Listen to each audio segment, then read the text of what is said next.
Hello, இன்றைக்கி ஒரு சிம்பிளான 5 மினிட்ஸ் செய்யக்கூடிய முருகன் இட்லி கடையில் கிடைக்கிற கொத்தமல்லி சட்னி எப்படி பண்ணுறதுன்னு பார்க்கலாம். ஸோ ஒரு கடாயில் எண்ணெய் ஊற்றிக்கோங்க. காஞ்ச மிளகா, இஞ்சி, பச்சை மிளகா, உளுந்த பருப்பு, கடலைப்பருப்பு, கொஞ்சம் தனியாத்தூள் போட்டு சேர்த்துக்கோங்க. நல்லா வதக்கிக்கோங்க.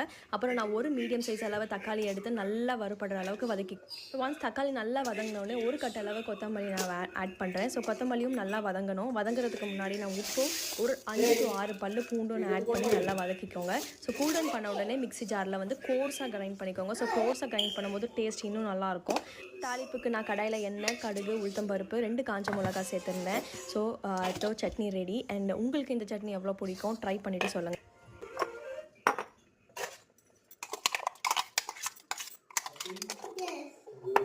Yes.